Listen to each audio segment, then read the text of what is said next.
বিধায়ক দিগন্ত কলিতা ডাঙৰীয়া, আমাৰ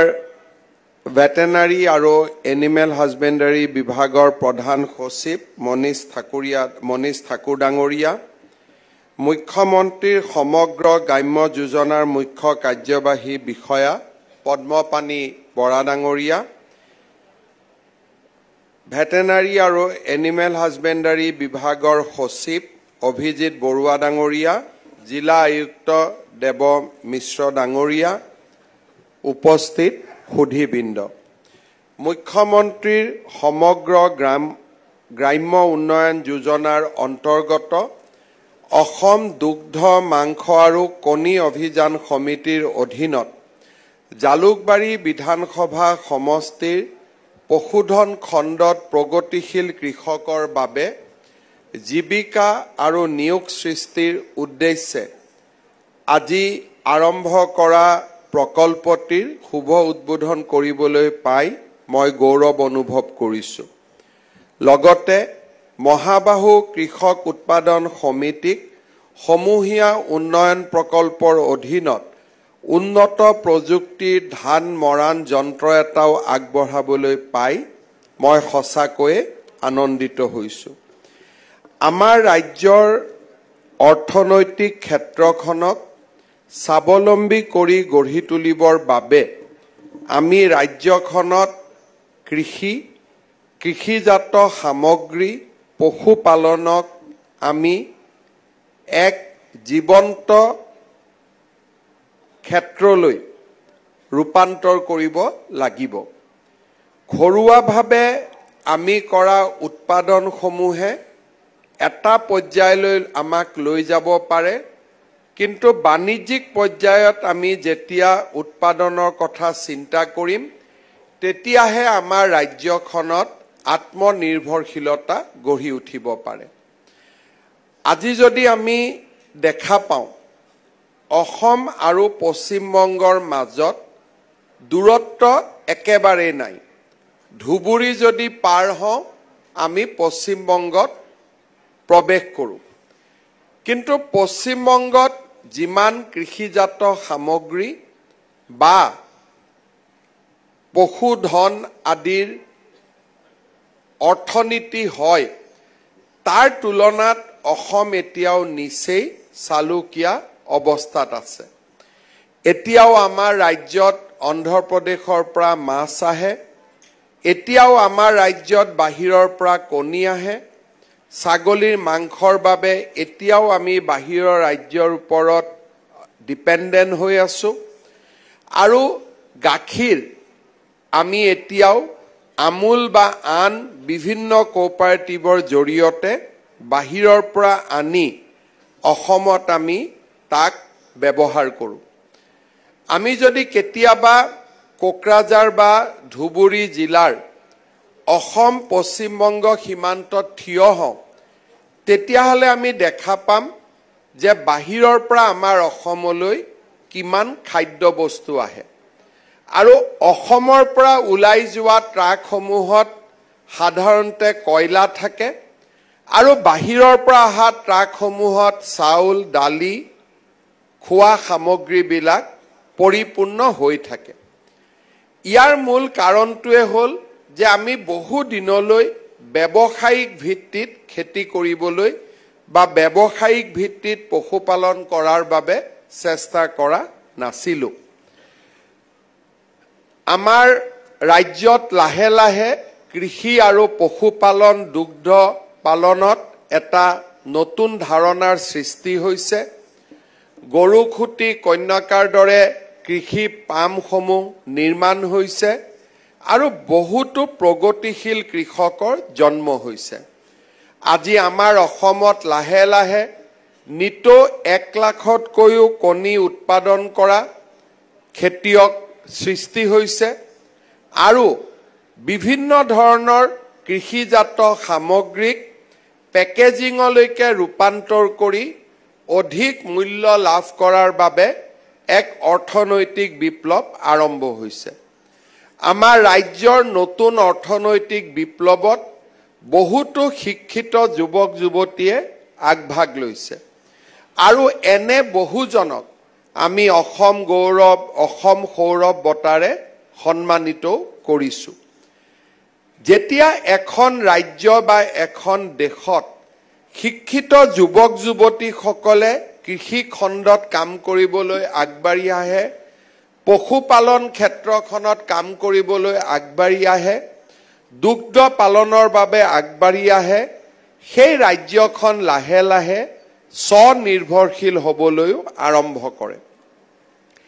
আজি আমি জানো যে গুজৰাটৰ দৰে কৰ্ণাটকৰ দৰে ৰাজ্যসমূহ ঔদ্যোগিকভাৱে বহুত আগবঢ়া কিন্তু সেই ৰাজ্যবিলাকৰ বিষয়ে আমি নজনা কথাটো হ'ল যে উদ্যোগৰ বাবে তেওঁলোক যিমান আগবঢ়া হিমানে তেওঁলোক কৃষি খণ্ডটো হিমানে আগবঢ়া আজি গুজৰাটত প্ৰতিদিনে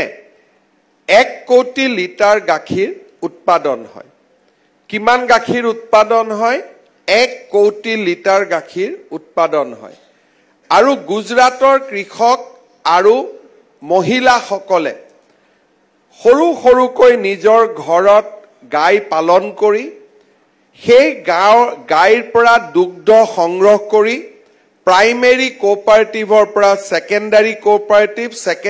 কোঅপাৰেটিভৰ পৰা আমুলৰ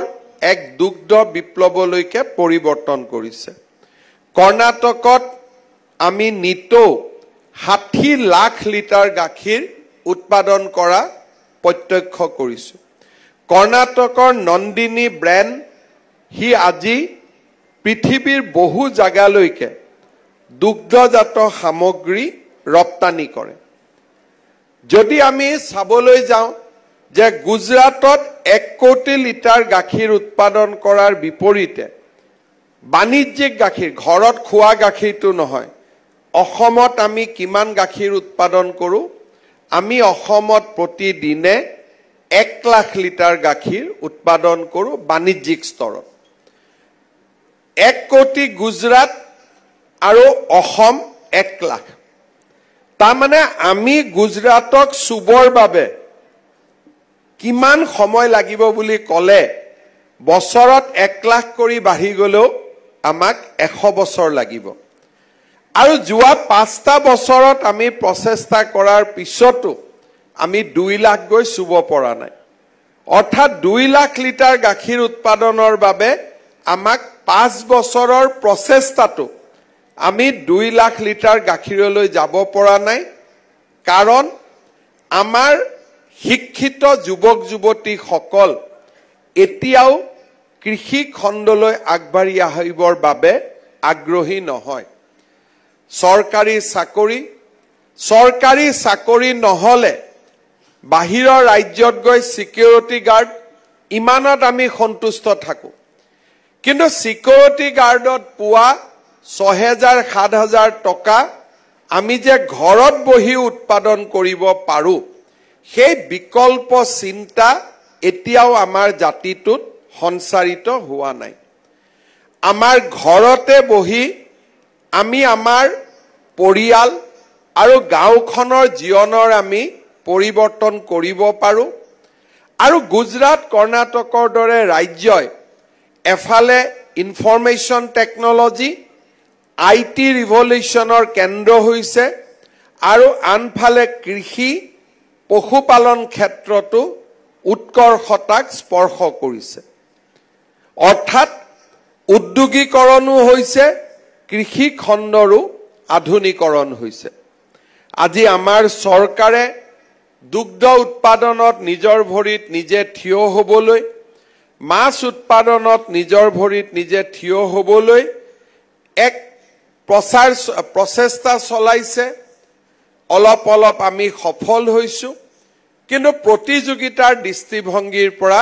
এতিয়াও আমি বহুদূৰ পিছুৱাই আছো মই আশা কৰো যে আমাৰ শিক্ষিত যুৱক যুৱতীসকলে কৃষি খণ্ডটোক নিজৰ আত্মনিৰ্ভৰশীলতাৰ প্ৰতীক হিচাপে গঢ়ি তুলিব এটা সময়ত কৃষকসকলে আপত্তি কৰিছিল যে ধান উৎপাদন কৰিলে আমি ধানৰ মূল্য নাপাওঁ আমাৰ চৰকাৰ অহাৰ সময়ত প্ৰতি কুইণ্টল ধান ব্যৱসায়ীসকলে কৃষকৰ পৰা 600ৰ পৰা 800 টকাত ক্ৰয় কৰিছিলে। আজি ব্যৱসায়ীসকলে বা চৰকাৰে দুইটাই আজি ধান প্ৰতি কুইণ্টলত 2300 টকাত তেওঁলোকে ক্ৰয় কৰে। অৰ্থাৎ ধান ক্ৰয় কৰাৰ যিটো মূল্য সি আগতকৈ 3 গুণ বৃদ্ধি পাইছে। 600, 700, 800 টকাৰ পৰিৱৰ্তে এতিয়া প্ৰতি কুইণ্টলত ধান আমি 2300-2400 টকাত বিক্ৰী কৰিব পাৰোঁ। আৰু এই 2300-2400 টকাতে ধান বিক্ৰী কৰি পাঞ্জাৱ, হাৰিয়ানা, মধ্যপ্ৰদেশে নিতৌ ছত্তীশগড়ৰ দৰে ৰাজ্যই প্ৰতি বছৰে 1 কোটি মেট্ৰিক টন ধান FCIক বিক্ৰী কৰে। আৰু একেটা মূল্যতে আমি FCIক কিমান ধান বিক্ৰী কৰোঁ? 3 লাখৰ পৰা 5 লাখ মেট্ৰিক টন। একেটা দামত হাৰিয়ানা, পাঞ্জাৱৰ কৃষকে 1 কোটি মেট্ৰিক টন, ছত্তীশগড়ত মই নিজে প্ৰত্যক্ষ কৰি আহিছোঁ। মোক কৃষকে কৈছে যে চৰকাৰে যদি আমাৰ পুৰা ধান কিনো বুলি কওঁ, আমি প্ৰতি বছৰে 2 কোটি মেট্ৰিক টন ধান আমি প্ৰডিউচ কৰিব পাৰোঁ। এই ক্ষমতা আমাৰ আছে। নিৰ্বাচনৰ প্ৰচাৰ অভিযানৰ সময়ত বিভিন্ন ৰাজ্যলৈ গৈ মই যি অভিজ্ঞতা অৰ্জন কৰিলোঁ, সেই অভিজ্ঞতাই মোক দেখুৱাই থৈ গ'ল যে আমি অসম বহুদূৰ পিছুৱাই থকাৰ মূল কাৰণটোৱে হ'ল যে আমি আমাৰ ৰাজ্যখনক আত্মনিৰ্ভৰ কৰি তুলিবৰ বাবে আমি প্ৰচেষ্টা হাতত লোৱা নাই। আমাৰ অসমত সৰিয়হ উৎপাদন হয়। কৃষকৰ অভিযোগ আছিল যে সৰিয়হ আমি বিক্ৰী কৰিব নোৱাৰোঁ। আজি আমি সৰিয়হসমূহো চৰকাৰী প্ৰচেষ্টাত আমি কিনি লওঁ। আৰু যদি আমি নিকিনো, একোটা সমষ্টিৰ কৃষকসকলে যদি সমষ্টিতে কোঅপাৰেটিভ কৰি এই সৰিয়হখিনি যদি পেৰি এটা ব্ৰেণ্ড সৃষ্টি কৰি অকল নিজৰ সমষ্টিটোতে বিক্ৰী কৰে, কেঁচা সৰিয়হ বিক্ৰী কৰাৰ পৰিৱৰ্তে মিঠাতেল বিক্ৰী কৰি আমি চৰকাৰে দিয়া 5,400 টকাতকৈও বেছি টকা আমি উপাৰ্জন কৰিব পাৰোঁ। সৰিয়হ তেলো আমি কেঁচা সৰিয়হো বিক্ৰী কৰিব পাৰোঁ। আৰু ইয়াতে আমি পেৰি প্ৰত্যেকটো সমষ্টিতে আমি একোটা ব্ৰেণ্ড সৃষ্টি কৰি আমাৰ সমষ্টিটোৰ বজাৰখন আমি নিজেই দখল কৰিব পাৰোঁ। কৃষি খণ্ডত চৰকাৰে আজি বিভিন্ন ধৰণে কৃষি সঁজুলিসমূহ প্ৰদান কৰিছে। আজি কিছুদিন আগতে শংকৰদেৱ কলাক্ষেত্ৰত আমি কৃষি সঁজুলি বিতৰণ কৰিছিলোঁ। 10 লাখ টকালৈকে ভাৰত চৰকাৰে কৃষি গোটসমূহক সহায় কৰাৰো আঁচনি আজি আমাৰ চৰকাৰে গ্ৰহণ কৰিছে। কৃষি মেকানাইজেশ্যন হৈছে। পানী আমি ইৰিগেশ্যন ফেচিলিটি ক'ৰবাত কম থাকিলেও প্ৰাকৃতিকভাৱে আমি পানী পাওঁ। আৰু কৃষকৰ আগ্ৰহ থাকিলে জলসিঞ্চন আঁচনিও কৰাৰো কোনো অসুবিধা নাই। কিন্তু যেতিয়া আমি কোনোবা এজন যুৱকে অসমত পৰিভ্ৰমণ কৰিব, তেতিয়া দেখা পায় যে 3-4 মাহক বাদ দি 9 মাহে আমাৰ খেতি পথাৰ খালী হৈ থাকে। আজি আমি ইয়াতে স্কিম লৈছোঁ। উৎসাহেৰে সৈতে এটা মাহ কাম কৰিম। 2য়, 3য় মাহৰ পৰা লাহে লাহে আমাৰ উৎসাহ কমি অহা আৰম্ভ হ'ব। মোক ইয়াতে বহুত ল'ৰাই হোৱাটছআপ কৰি আছে, দাদা আমাৰ ভেটেনাৰী স্কিমটো কি হ'ল? যদি স্কিমৰ কাৰণে হোৱাটছআপ কৰিছে চব ঠিক আছে, কিন্তু টকা কেইটাৰ কাৰণে যদি হোৱাটছআপ কৰিছে যে সোনকালে সোনকালে টকা কেইটা পাই খাই পেলাব লাগে, সেই কথাটো আমি প্ৰথম বুজি পাব লাগিব। কোনে কোনে হোৱাটছআপ কৰি আছিল একেদিন হাত উঠা? একেদিনতো ডেইলি হোৱাটছআপ, দাদা আমাৰ স্কিমটো কেতিয়া হ'ব? মই মাজে মাজে চিন্তা কৰোঁ, জালুকবাৰীত কাম কৰা ল'ৰা ইমান আহি গ'ল নে? যদি সঁচাই আহি গ'ল খুব ভাল, কিন্তু টকাকেইটা বিনা পইচাত পাম সেইকাৰণে সোনকালে সোনকালে লাগে তেতিয়া বেয়া 10 টকা চৰকাৰৰ পৰা লৈ 10 টকা কেনেকে 100 টকা বনাব পাৰো সেইটো হল এটা আত্মনিৰ্ভৰশীলতাৰ কৌশল কিন্তু 10 টকাটো লৈ গৈ ঘূৰি যাওঁতে খাই বৈ খতম কৰি দিও সেইটো এটা ঋণাত্মক মানসিকতা ঘৰত কণী দিয়া হাঁহটো এদিন ভোজ খাবৰ কাৰণে মাৰি পেলোৱা পিছদিনাখনৰ পৰা কণী নোহোৱা হোৱা ঠিক তেনেকে চৰকাৰৰ টকাটো লৈ দুদিনতে খাই পেলোৱা একে কথা কিন্তু তাৰ পৰিৱৰ্তে চৰকাৰৰ টকাটো কেনেকে 4 গুণ কৰিব পাৰি তাৰ বাবে প্ৰচেষ্টা চলোৱাটো আটাইতকৈ ডাঙৰ কথা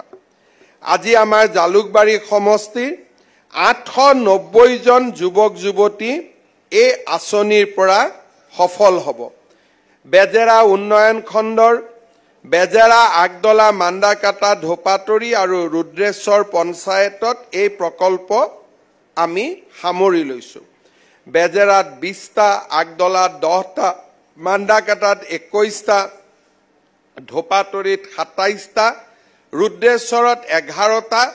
টোটেল 890 গৰাকী যুৱক যুৱতী এই আঁচনিৰ জৰিয়তে উপকৃত হ'ব এই প্ৰকল্পটোৰ অধীনত প্ৰত্যেকটো গ্ৰুপৰ বাবে আমি 1,35,000 টকাকৈ আমি নিৰ্দিষ্ট কৰিছো চৰকাৰে 1,25,000 টকা আগবঢ়োৱাৰ বিপৰীতে 1,15,000 টকা আগবঢ়োৱাৰ বিপৰীতে হিতাধিকাৰীয়ে 20,000 টকা আগবঢ়াব লাগিব মই ভাবো যে এই পুঁজিৰে আমি যদি নিৰ্দিষ্ট কৰি দিয়া হিচাপে কাম কৰো এই 890 জন যুৱকে অনাগত দিনত আত্মনিৰ্ভৰশীলতাৰ এক নতুন বিপ্লৱ আমাৰ সমষ্টিটোতে নিৰ্মাণ কৰিব পাৰিব কিন্তু 6 মাহ পিছত যেতিয়া মোক ডিসিয়ে কব বা আন অফিচাৰ সকলে কব যে 890 জন লৰাকটো টকা পইচা দিয়া হল কিন্তু কতো আমি কাম দেখিব পোৱা নাই ভৱিষ্যতৰ বহুত প্ৰজন্মৰ আত্মনিৰ্ভৰশীলতাৰ ৰাস্তা আমি বন্ধ কৰি দিয়া হ'ব এজন লৰাই যেতিয়া বেংকৰ পৰা লোন লৈ লোনটো ঘূৰাই নিদিয়ে কিছু দিনৰ বাবে লৰাজনৰ মনত এনেকুৱা এটা ধাৰণাৰ সৃষ্টি হয় যে মুতকৈ স্মাৰ্ট কোনোৱে নাই মই বেংককে ঠগাই দিলো হেতু হল খন্তেকিয়া দুদিন পিছত লাহে লাহে আমি অনুভৱ কৰিম যে মই বেংকক ঠগাই দিয়াৰ বাবে এই সমগ্ৰ আঁচনিটোৱে বেংকে বন্ধ কৰি দিলে মোৰ গাঁৱৰ আৰু 100 জন লৰাৰ উপকৃত হোৱাৰ পথ মই বন্ধ কৰি দিলো অলপ সময়ৰ বাবে যি বস্তু স্মাৰ্ট দেখা যায় 6 মাহ পিছত সেইটোকে পৰাজয়ৰ আটাইতকৈ উৎকৃষ্টতম নিদৰ্শন হিচাপে দাঙি ধৰা হয় যেতিয়া বেংকক ফোন কৰা যায় যে আমাৰ লৰাটোক লোন দিয়ক তেতিয়া বেংকে কয় এই গাঁৱত লোন দিব স্যাৰ ভয় লাগে আগত 10 জন লৰাই লোন লৈ টকা ঘূৰাই দিয়া নাই আমি টকা ঘূৰাই নিদিয়া কাৰণে বেংকটো দেউলিয়া হৈ না যায় আমি টকা ঘূৰাই নিদিয়া কাৰণে মোৰ ভাইটি আৰু মোৰ ভন্টিৰ আত্মনিৰ্ভৰশীলতাৰ পথ ৰুদ্ধ হৈ যায় আমি যেতিয়া প্ৰত্যেকটো কথা ইতিবাচক দৃষ্টিভংগীৰে চিন্তা কৰিম আমাৰ সমগ্ৰ পৃথিৱীখন সৰ্বাংগ সুন্দৰ হৈ পৰে আৰু যেতিয়া আমি নেতিবাচক দৃষ্টিভংগীৰে কথাবোৰ চাওঁ তেতিয়াই আমাৰ সমাজখনত হতাশা আহি পৰে মই বহু লৰা ছোৱালীক লগ পাওঁ মোক কয় স্যাৰ ট্ৰেজাৰী দৰমহা লব গৈছিল ট্ৰেজাৰীত পইচা নিদিলে একো নহয় দুদিন পিছত সেই লৰাজনৰ বিপক্ষে ট্ৰেজাৰী অফিচাৰজনে আহি কয় পিডব্লিউডিত কাম এটা কৰিব গৈছিল টকা নিদিলে কাম নহয় অৰ্থাৎ আমি সকলোৱে একেটা বেমাৰতে আমি আবদ্ধ হৈ আছো খালি স্থানৰ পৰিৱৰ্তন কালৰ পৰিৱৰ্তন কেতিয়াবা ট্ৰেজাৰীত গৈ আমি ধাক্কা খাইছো আৰু ডিসি কোৰ্টত তেজাৰী মানুহ আহিলে আমি ধাক্কা দিছো অৰ্থাৎ আমি কোনেও গংগা জলেৰে ৰাতিপুৱা গা ধুই থকা নাই কিন্তু ইজনে সিজনৰ ভুল দেখিছো আৰু নিজৰ ভুলটো যদি কোনোবাই আঙুলিয়াই দিয়ে আমাৰ খং উঠে আমাৰ অভিমান হয় যে মোৰ ভুলটো কিয় আঙুলিয়াব মইতো 10 জনৰ ভুল আঙুলিয়াই থাকিম মোৰ ভুলটো কিয় আঙুলিয়াব এই মানসিকতাৰে আমি আমাৰ ৰাজ্যখনক আগুৱাই লৈ যাব নোৱাৰো কিন্তু ইজনে যদি কয় যে আপুনি মোৰ অফিচত আহিছে মই এটকা নোলোৱাকৈ কামটো কৰি দিম ইজন মানুহ যেতিয়া আনজনৰ অফিচত যাব সেইজন বাধ্য হৈ থাকিব যে তেওঁৰো কামটো বিনামূলীয়াকৈ কৰি দিয়াৰ বাবে অৰ্থাৎ এজনে আনজনৰ বাবে আমি ইতিবাচক চিন্তাৰ উদাহৰণ হ'ব লাগে আজি এই 890 জন লৰাই আজি ইতিমধ্যে একাউণ্টত টকাটো গ'ল অলপ পিছতে আমি চিন্তা কৰিব পাৰো হ'ব কোনেনো চাব খাই দিও হি এটা চিন্তা আৰু অলপ পিছতে কোনোবাই ক'ব নহয় দাদা এনেকে কৈছে টকা কেটা ভাল কৰি ব্যৱহাৰ কৰিব লাগিব সেইটো এটা পজিটিভ চিন্তা আমি কোনফালে চিন্তা কৰিম হেয়া আমাৰ বিবেক আৰু সুস্থ বিচাৰ ভংগীয়ে আমাৰ গতি নিৰ্ধাৰণ কৰে অতুল বৰা ডাঙৰীয়াই উল্লেখ কৰিছে মুখ্যমন্ত্ৰীৰ আত্মনিৰ্ভৰ আঁচনিৰ অধীনত এইবাৰ আমি 2 লাখ যুৱকক 2 লাখকৈ টকা আমি আগবঢ়াবলৈ সিদ্ধান্ত লৈছো তাৰ মানে কিমান টকা 4000 কোটি টকা যদি 2 লাখ কৰি 2 লাখেদি 2 লাখ আমি পূৰণ কৰো 4000 কোটি টকা এই টকাখিনি দি যদি আমি ব্যৱসায় এটা নিৰ্মাণ কৰিব পাৰো প্ৰধানমন্ত্ৰীৰ মুদ্ৰা যোজনাত গ্যাৰেণ্টি নিদিয়াকৈ আমি 20 লাখ টকা পৰ্যন্ত ভৱিষ্যতে ঋণ লোৱাৰ ৰাস্তা মুকলি হৈ যায় কিন্তু এই টকা কেটা লৈ যেতিয়া আমি মোবাইল আৰু বাইক কিনো ভৱিষ্যতে আৰু 2 লাখ লৰা ছোৱালীৰ জীৱনৰ পথ আমি ৰুদ্ধ কৰি দিয়া হয় মই আশা কৰো যে চৰকাৰে আগবঢ়োৱা পুঁজি বিনা পইচাত বিনা কষ্টত অহা বুলি নধৰি যে আমি যদি ভাল কাম কৰিব পাৰো আজি জালুকবাৰী ধোৱা আঁচনিটো কমলপুৰত হ'ব কমলপুৰত ধোৱা আঁচনিটো ৰঙিয়াত হ'ব ৰঙিয়া ধোৱা আঁচনিটো নলবাৰীত হ'ব নলবাৰী ধোৱা আঁচনিটো বৰক্ষেত্ৰীত হ'ব বৰক্ষেত্ৰী ধোৱা আঁচনিটো ধৰ্মপুৰত হ'ব অসমৰ পৰিৱৰ্তন হ'ব কিন্তু জালুকবাৰীত যদি আঁচনিটো মাৰ খাই যায় অফিচাৰ সকলে ক'ব যে সিএমৰ সমষ্টিতে নহল যেতিয়া বেলেগত কোড হ'ব এইটো বন্ধ কৰা ভাল এই চিন্তাধাৰা আমি সদায় মনত ৰাখিব লাগে মই পুনৰ এবাৰ এই গোটেই আঁচনিটো যাতে সুন্দৰভাৱে ৰূপায়ণ হয়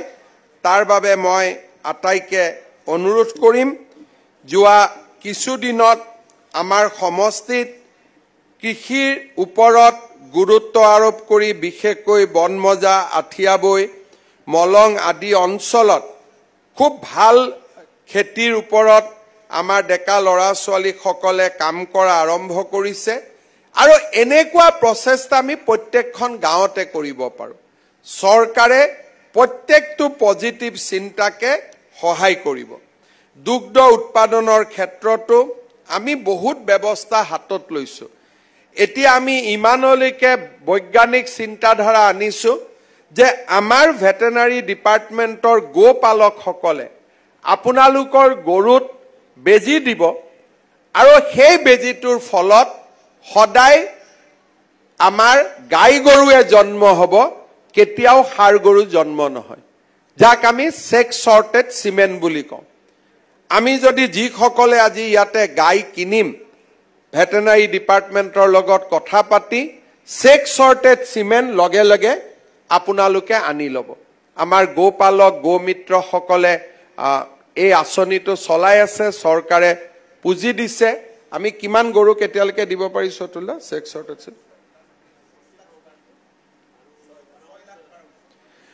6-7 লাখ গৰুক আমি এতিয়ালৈকে সেক্স শৰ্টেড সিমেন্ট দিছো বহুতে কয় যে মতা গৰু হল বা হাড় গৰু হল কি কৰিম বিক্ৰী কৰি দিব লাগে উপায় নাই বহুত আমি দেখা পাওঁ এতিয়া বিজ্ঞানে আমাক ইমানলৈকে লৈ গৈছে যে গাই গৰুৰ সন্তান সন্ততি গাই গৰুহে হ'ব আৰু তাৰ সুবিধা আজি আমাৰ লগতে আছে যিসকলে গাই গৰু কিনিব তেওঁলোকে চেক সৰ্টেড সিমেন্ট গাই গৰুত যদি ইনজেক্ট কৰাই লয়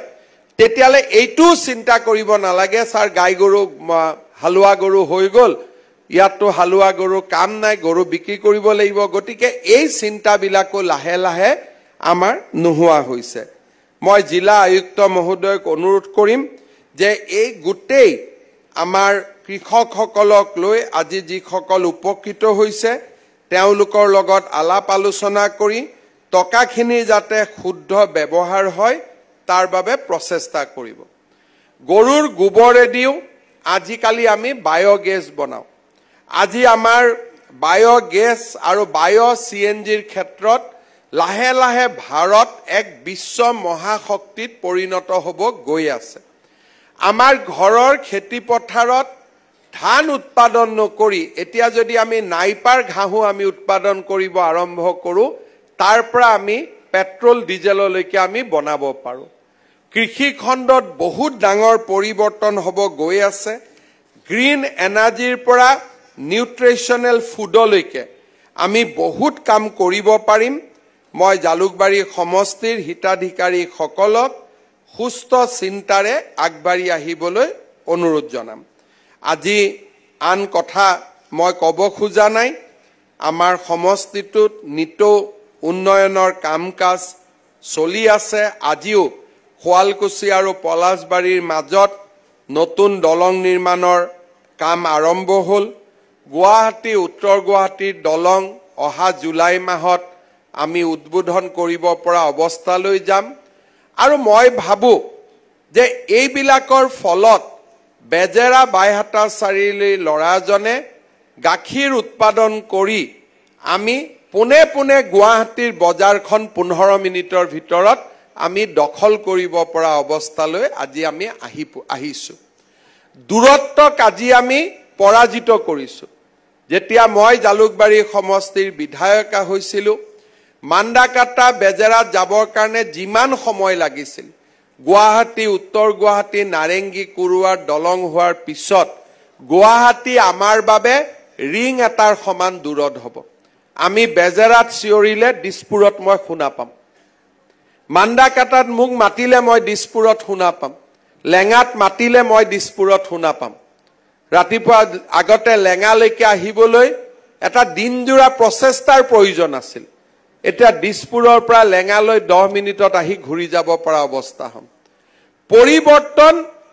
বহু স্পিডত আগবাঢ়িছে মই অলপ আগতে খোৱালকুছিত কৈছিলো যে জালুকবাৰী সমষ্টিত মই 1996 চনৰ পৰা আছিলো সৰু সৰুকৈ গুৱাহাটী উত্তৰ গুৱাহাটী দলঙৰ দাবী আছিল যদিও পলাশবাৰীত খোৱালকুছিত দলং হ'ব নাৰেংগী কুৰুৱাত দলং হ'ব আমি কোনেও ভবা নাছিলো আজি আমি সপোনকো পিছ পেলাবৰ বাবে সক্ষম হৈছো এটা সপোনো আমি পিছ পেলাই দিব পাৰো ইমান স্পিডত আমি আগবাঢ়িছো কোনোবা দিনা ইয়াতে কামৰূপ জিলাৰ উপায়ুক্ত বহিব আমি ক'ত কেতিয়া কোনে চিন্তা কৰিছিলো আজি আমি সপোনক পিছ পেলাই তাতকৈ ক্ষিপ্ৰ গতিত আমি আগুৱাব পাৰিছো আত্মনিৰ্ভৰশীলতা যেতিয়া এখন সমাজত আহে সেই সমাজখন ফলে ফুলে নিশ্চিতভাৱে জাতিস্কাৰ হ'ব পাৰে জালুকবাৰী সমষ্টিত প্ৰগতি হৈছে জালুকবাৰী সমষ্টিত বিকাশ হৈছে মই এনেকুৱা এটা দিনলৈ অপেক্ষা কৰো জালুকবাৰী সমষ্টিত মই যদি কাবাক চতুৰ্থ শ্ৰেণীৰ চাকৰি দিব খোজো এটা দিন আহিব লাগে তেওঁলোকে ক'ব লাগে যে দাদা আমাক 4th গ্ৰেড চাকৰি নালাগে আপুনি বেলেগ সমষ্টিত দি দিয়ক আমি তাতকৈ বেছি উপাৰ্জন ঘৰত বহি আমি কৰো মই ভাবো আমি সকলো ক্ষেত্ৰতে আমি আগবাঢ়িছো কিন্তু এতিয়া ব্যৱসায় বাণিজ্য কৃষি কৰ্ম আৰু নিজৰ ভৰিৰ ওপৰত নিজে থিয় হোৱাৰ এটা আন্দোলন কৰিব লাগে যাতে পুলিচ সিআৰপিক ঢেকা ঢুকা খাই মোৰ গাড়ীত চতুৰ্থ শ্ৰেণীৰ চাকৰিৰ আবেদনখন দিব নালাগে গুৱাহাটীৰ আমি নিচেই ওচৰত থাকো আগত ওচৰত নাছিলো এই দলংবিলাক হৈ যোৱাৰ পিছত আমি গুৱাহাটীখনে আমাৰ বুকুৰ মাজলৈ উঠি আহিব আমাৰ মানসিকতাৰো পৰিৱৰ্তন হ'ব লাগিব নতুন ভৱিষ্যতৰ বাবে আমি নিজক প্ৰস্তুত কৰিব লাগিব সদৌতিকে আকৌ এবাৰ ধন্যবাদ সকলোকে মই শুভকামনা জনালো মন্ত্ৰী অতুল বৰা ডাঙৰীয়া পশুপালন আৰু পশু চিকিৎসা বিভাগৰ সকলো বিষয়া কৰ্মচাৰীক ধন্যবাদ আৰু কৃতজ্ঞতা জনাই মই মোৰ বক্তব্যৰ সামৰণি মাৰিছো ধন্যবাদ জয় হিন্দ বন্দে মাতৰম মুখ্যমন্ত্ৰী মহোদয়লৈ ধন্যবাদ জ্ঞাপন কৰিছো